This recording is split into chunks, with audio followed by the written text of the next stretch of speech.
Hey everyone, this is part 2 of how to make a stop motion animation in Adobe Flash or Animate, depending on which version of the program you are working on. The first part is going to show you how to import your stop motion images into Flash, and then I will also show you how to export those.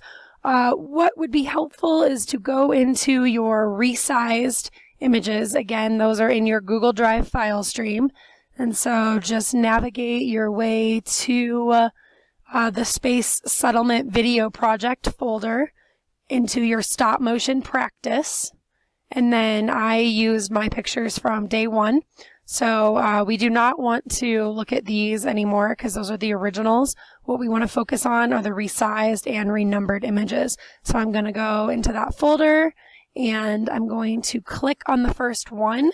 What I'm looking for is to check its size, and so 640 by 480, that is what all of the images should be sized to at this point. If yours are not, you are going to need to watch the first video that's on the DP for today, but these are correct. Everything's good to go. I'm going to leave this all open just as a reference, and then I'm going to launch Adobe Flash by just typing in Flash. If you're on a newer version of this, you're going to want to type in Animate.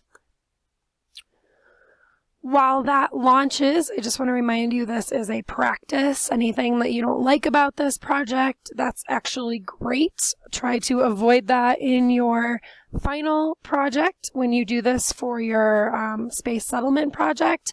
Again, this was just moving objects around.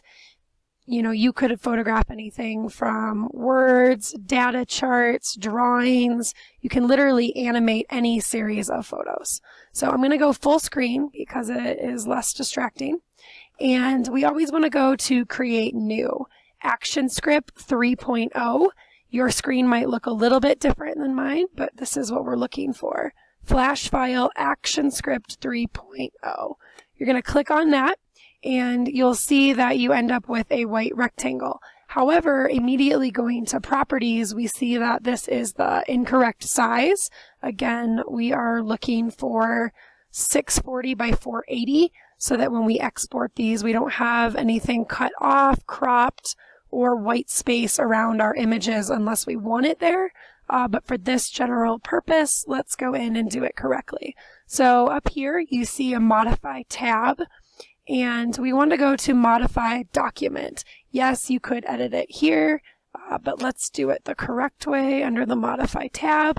Click on Document, and you'll see that we want to change these numbers to what our photos are. So the first number is going to be 640, and the second number is going to be 480. And so I'm just going to change that to 480. Now, I'm not sure if the newer versions need you to do this step, but CS4 definitely does. You want to click Make Default, and you would want to change that each time you're doing the project. This is going to be pretty small, but that's okay. It's just practice. So again, I'm going to click Make Default, click OK. You'll see that it changed the size.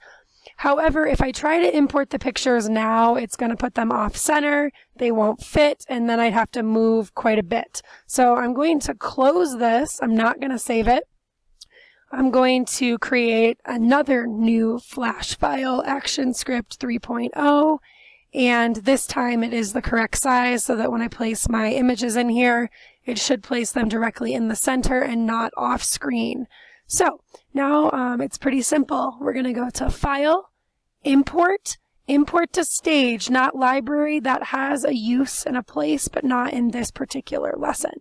So we want to import to Stage, which is actually going to put it down here on our first blank keyframe on layer 1. So File, Import to Stage. This is where we get to navigate back to that folder that you've put everything in, your Google Drive file stream, double-clicking on my drive, going down to 9th grade, opening up your Space Settlement Video Project, Stop Motion Practice, Day 1, definitely not these, it won't work. Go into Resized and Renumbered. all you have to do is click the first one, and that is because these images are numbered in order and there's nothing in front of those numbers. So Flash knows that they are part of a sequence and they will import them all, as you will see here in a moment. All I have to do is click open. This is where it catches what I'm trying to do. This file appears to be part of a sequence of images. Do you want to import all of the images in the sequence? Absolutely yes. So I will click yes. The computer is going to do the work for me. It will go through. It takes a little while. It might be a good idea not to have Photoshop open while you're doing this. It might run a little bit faster. At this point, I can close that window. If I go up to Control and test my movie, you'll see that it exports it. It's really, really quick. I can't really tell what's going on. That means I probably need to take more pictures. But again, this is just a learning exercise. I'm going to close out of that test. Because it's so fast, I definitely want to slow it down. Down here are my frames per second. 24 of these right now equal 1 second. And so I'm going to click on that, and I'm actually going to change that down to 12 and then click enter. I'm going to go up to Control, test movie. Should be a little bit slower this time. It's kind of jumpy. It jumps all around. That means that I need to take more pictures. I need to zoom in slower with my pictures so that it's not so jumpy. But this, again, was just a practice. So it's good to have it happen now as opposed to your space settlement video project. I'm going to close it. It's still a little fast. Technically, we shouldn't go below 12 frames per second, but I'm going to cut that in half one more time. Click enter down to 6 frames per second. I'm going to test my movie. This time I can actually kind of see the characters moving. Still need more photos. That's always the case the first time we shoot stop motion animation. You always learn that you need to take more pictures than you thought and move your character slower to capture individual movement. So I'm going to stop that. I am going to leave it at 6, even though I know this needs a ton of refinement, but I could do that again in a second project. So at this point, I'm ready to export. File, export, not an image, but we want to export this entire movie.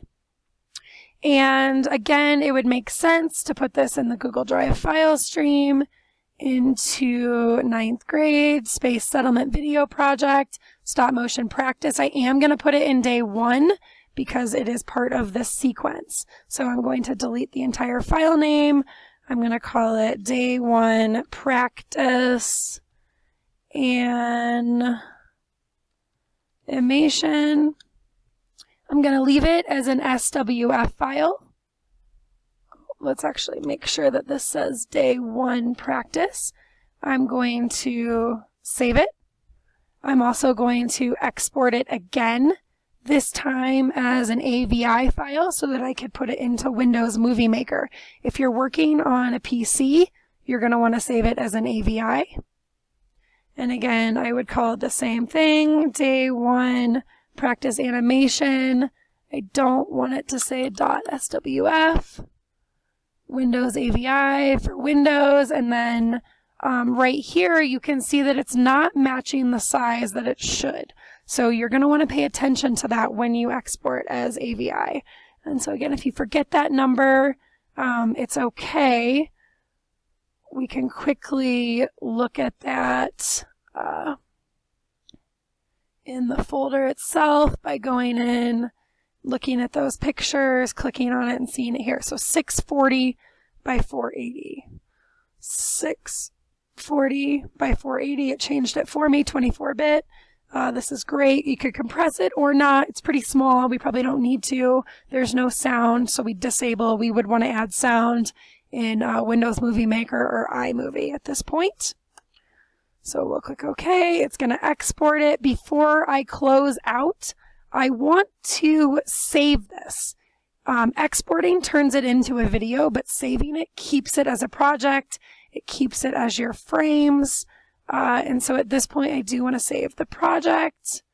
I want to call it practice animation.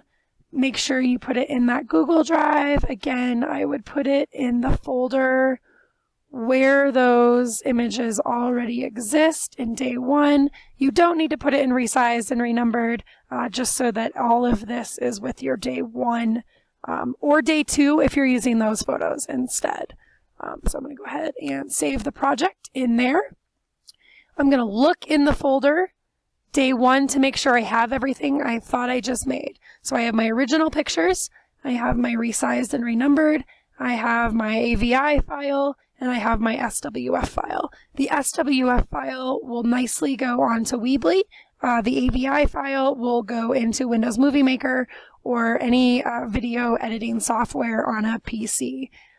So that should be good. You might want to watch it at this point before you close out. That's going to launch a media player on your computer, or it should launch a video player on the computer. I might want to click open. I might already have one open somewhere. Here it comes. And I can watch my video. And you can see that 6 frames per second makes it look jumpy. It kind of just hops around. It doesn't look great, but again, that's okay. That's why we're calling this practice. If this did not work for you, please call me over and I will try to navigate the issues with you. Thanks so much for your time. I hope you learned something new and had a little bit of fun.